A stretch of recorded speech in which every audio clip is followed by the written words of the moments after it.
Hi everyone! In this video we're going to be learning about numerically summarizing data. That's the chapter we're going to get into, and just some background on what that's about. When we look at a distribution of data, we should consider three characteristics of the distribution. So we want to consider the shape, the center, and the spread. And the center and spread are going to be numerical summaries of the data. And then the center is often called the average. And then once these three characteristics are known, we can analyze the data for some interesting features and also including unusual ones, which we call outliers. So that's just a little bit about what we'll be getting into this chapter. But we're going to start with measures of the central tendency. A measure of central tendency numerically describes the average or typical data value. And then the three most widely used measures of central tendency are things that you might have heard of before, which are mean, median, and mode. And then a lot of times mean is referred to as average. So you hear someone say average, the other word for that is mean.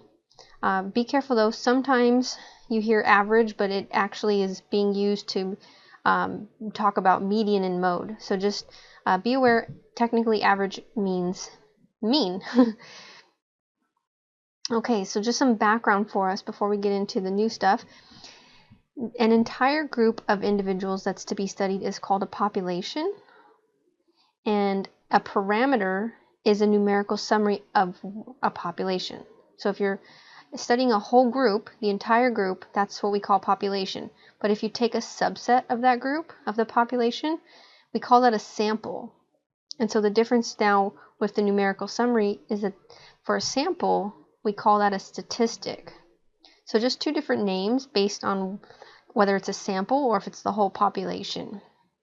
And then an individual is a person or object that's a member of the population.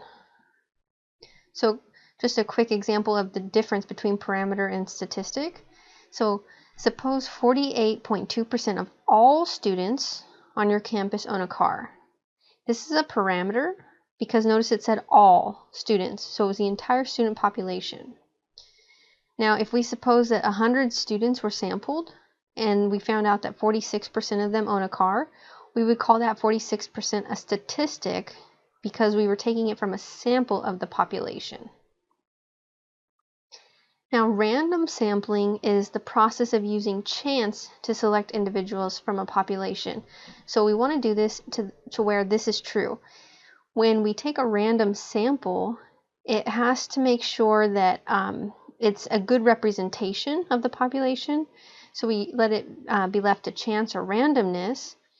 And it's because if we use some kind of convenience to take a sample, then the results are actually meaningless. Because if we just take convenient values, they're not representative of the whole population. And so a simple random sampling is a sample of size, what we're going to call little n, and then we use big N to be the whole population. So we say big N, whatever number that is, we're going to take little n amount of that, and that's going to be our sample. And so it's a simple random sample if every possible sample size, n, little n, has equally likely chance of occurring. It just means if we take, let me throw some numbers in there for you. Let's say the population was 100 and we wanted a sample size of 10. This means it's a simple random sampling. If it doesn't matter what 10 we take from the population, it's going to give us equally likely statistics. The number of individuals in the sample is always less than the number of individuals in the population. So our first objective is to determine the arithmetic mean of our variable. And this is going to be from our raw data.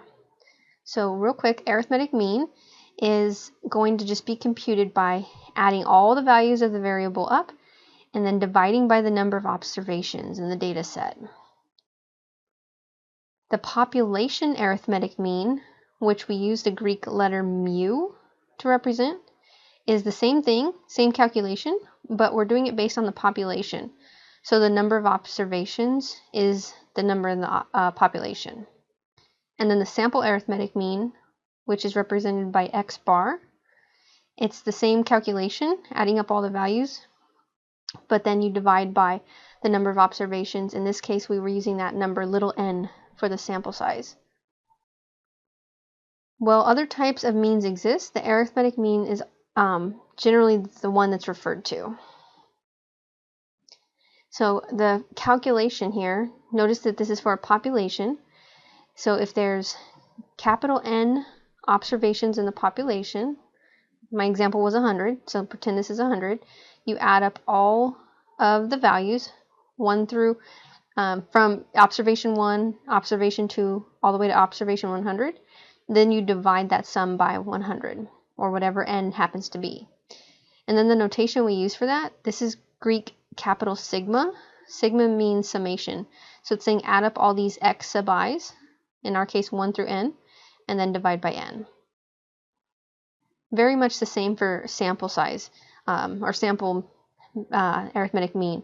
So x bar, same calculation, we're just changing capital N to little n because our sample size is different. So taking a look at our first example here, the data in this table represents the first exam scores of 100 students enrolled in a class. So we're going to just treat the, not 110, the 10 students as the whole population. So that's saying that there's only 10 students in the class. We're going to do a few things. First, compute the population mean. Then we're going to find a simple random sample of size n for students. And then we're going to take that sample mean. So notice that there's 10 students and then there's corresponding scores. So the first thing we're going to do is take the arithmetic mean of the whole population. So our formula, we add up all of the observations, in this case all 10 scores. And then there was 10 observations or 10 scores, and so we're going to divide that number by 10. And so we get that the average or mean of the scores was 79. Now just a quick note, we didn't have to do it in this problem, but we tend to round the mean to one more decimal place than that of the raw data. And we'll see that in the next part. Okay, so now we're going to find a simple random sample of size 4 from the population. And I'm going to show you how to do it in Excel in just a minute. But let's say our simple random sample was from these 4 students. Okay.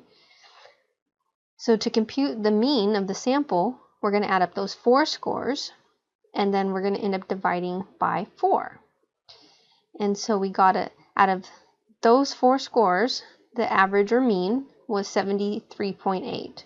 So let me take you to Excel and show you how to get a simple random sample of 4 students. Okay, so I'm in Excel, and the first thing we do is we're going to type in our data, our raw data. And so a couple of things here, if you have a 2020 version of Excel, you can use this formula where you just put in equals in front of the index sign, and then the data, you would just highlight your cells with the data. So that would go here and also here. And then the sequence is whatever sample size you're trying to get. For us, it would be a 4. So I would just put like 4 somewhere, and then I would copy that cell into the formula. But for earlier versions, we have to use this formula here. And so the first thing we actually need to do is generate some random numbers. So I'm going to say equals rand, and just generate that. And I need 10 of them for 10 observations. And now what I want to do just to play it safe is I'm going to copy these and just paste them as numbers. So I'm going to paste them as values so that the formula is no longer changing, because it tends to change when you do anything else on the spreadsheet. So now that I have those numbers, I'm going to take this formula that I have written here. So I'm going to copy this formula, and let's go ahead and put it here. And we're going to put an equal sign in front of it, and let's fill in some things. So the data is from our numbers, from our sample, or our population in our case. So I'm going to highlight those. And then these other values, this is going to be where our random numbers went. They changed already from what I had. So I'm actually going to move over to the ones I copied and pasted. So that was D2. And it went from D, I'll just delete this and show you. D2 to D11. Okay, and then I need to change it over here too. That needs to be the first number in my random numbers, D2 for all of that.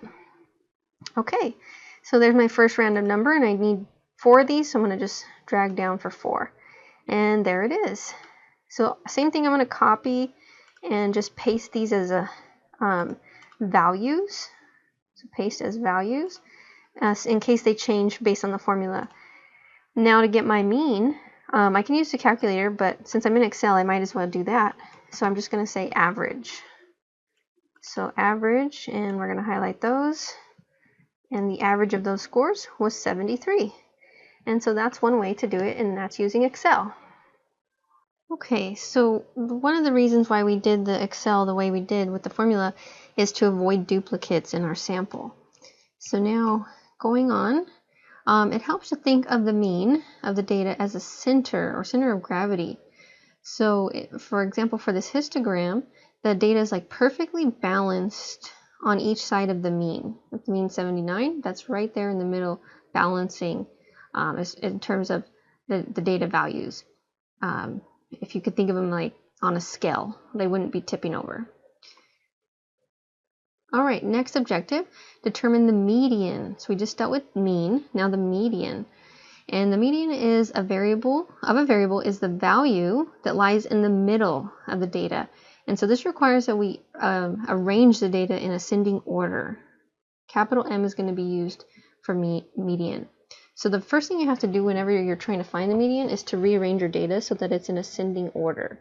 So sometimes this takes time if you have a lot of data values. Then determine the number of observations total for your data. And then you want to find the observation in the middle. So it's pretty straightforward. The only thing is if it's odd or even, you have to do something a little different. If the number in the observations is odd, then the exact middle is one of your data, one of your values from your observations. And so the median lies in the position n plus 1 over 2. So let's say your data had 10 observations in it, then you would say that, well, actually, let me pick an odd number. Let's say it had 11 observations in it. Then you would say 11 plus 1 is 12 over 2. The middle would be the 6th position. So if it's even, you're going to get in between two values. And so it's going to be the average or mean of the two middle values. And we'll see this in an example. But if you have an even amount of observations, let's say like 10, you would say this formula for the position. So we have 10 over 2 plus 1, so that'd be the 6th position, and then 10 over 2, which would be the 5th position. And so the median would lie in between those two. So taking a look at this example, this table represents the length in seconds of a random sample of songs released in the 70s. Find the median length of the songs. So these are the lengths over here in seconds. So the first thing we have to do is we have to take those numbers and we have to arrange them in increasing or ascending order. And then we have to count how many observations there are. In this case, it's an odd number 9. So that means there's an exact middle. And so for us, the middle is right here, the 217 seconds. So you can kind of count inward. You could say 1 on this end, 1 on this end, and kind of work your way 2 on this end, 2 on this end, and you'll end up in the middle. But to get there quickly, you can use your formula. There was 9 observations, so 9 plus 1 over 2. The median is in the 5th position. Notice that there are 4 observations on each side of the median, so it is the middle. If you drew a line right here, it would have exactly the same amount on the right and left. The median for this data is going to be a little different. It's because we have an even amount of observations. So this was our scores on the exams. So first step, arrange the order to be ascending of the scores. And then notice that there's 10 observations as your second step. So the middle is actually in between two numbers. So for us to find the middle, we take the fact that there was 10 observations, divide that by 2, and then add 1 to that. So what we're looking for is between the 5th and 6th observations. So for us, if you go back to the list, That was between the score of 77 and 82. So what you have to do is you have to find the average of those two scores, or the mean of those two scores, which is just this formula. Remember, mean or average is just adding up all the observations and dividing by how many there were. So in our case, add up the two observations, divide by 2. So our median, it wasn't on our list, but the median is 79.5. It would be right there in the middle in between those two scores. So notice that 50%, or half of the students, scored less than this number, and then the other half scored above that number. That's why it's the middle, or median. So median and middle, you can think of them as the same. So now we're going to use some software to determine the mean and the median of these scores. This time we're going to use StatCrunch. So using StatCrunch, we're going to get that the mean, which we already figured out, was 79, and we're going to find out that the median is 79.5. So let's go ahead and do that. Okay, so I'm in my stat lab. I go down here, I click StatCrunch, and then I'm going to go ahead and click StatCrunch website, and it's going to take me right here. Now, we could maybe find this example from the book, but I'm going to just go ahead and insert it because it was a pretty short one, only 10 observations. And so I think if I go back to Excel, I could copy and paste since we've already done that. So you just insert those. And what I want to show you real quick is that it's actually pretty nice to do a random sample using StatCrunch. Excel took a little bit of finesse, but just check this out. It's pretty easy with StatCrunch. Okay, so under data, I'm going to go to sample, and my row, my column 1, and we wanted 4. And let's see, we don't want replacement. Leave that unclicked, and everything looks good. We'll just say compute, and there's a random sample. So that was pretty fast using StatCrunch. Okay, so let's go back, and we're going to compute the mean and the median of this data. So I'm going to go back to, this time I'm going to go to stat, and then summary stats. Our information's in columns, so I'm going to hit columns, and our variable 1. And let's see, we only want two things. We want the mean, and I'm going to scroll down. We also want the median. So to get here, to get them both, I'm going to hit Control and then click on my computer. So Control click, and there it is. So the mean was 79, median 79.5 using StatCrunch. So now let's talk about what it means for a statistic to be resistant. So let's start with this example. Yolanda wants to know how much time she typically spends on her phone. And so she goes to the website for the phone records, and she looks at a random sample of 12 calls. And the time is shown here. So we want to find the mean and the median length of a cell phone call. And then which measure of central tendency better describes the length of a typical phone call. Okay, so the figure below indicates that the mean call of the sample, so remember X bar is the sample mean, is 7.3 minutes, and then the median call length was 3.5 minutes. So this was just computed with software. So out of n observations, the average was about 7.3, and then the median was 3.5. Okay, taking a look here now at this dot plot, most of the phone calls were made for a length like way over here, 7 or less, and there was only one phone call that was way over here, much longer, 48 minutes. And so which measure of central tendency do you think would better describe the typical call length?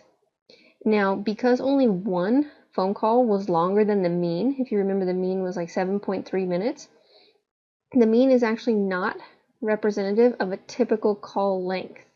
So in this case, the median would be a better measure of central tendency. And so a numerical summary of data is said to be resistant if extreme values, very large or small, relative to the data don't affect its value substantially. So basically what that means is, in our case, the median was resistant. So if we go back to the phone call lengths, the median was a good value to use since it was not affected by this outlier of 48. The average or mean was, notice that she only had one phone call above 7 minutes, 7.3 minutes when it was this 48-minute phone call. So using the average, it was actually pretty affected by this 48-minute phone call. Therefore, the median was a better measure of central tendency for this example. So when we're looking at the relationship between the mean, median, and the distribution shape, we want to just consider if it's skewed left or right, or if it's symmetric. And then that can help us decide, are we going to use the median or the mean as our measure for central tendency that's the most useful.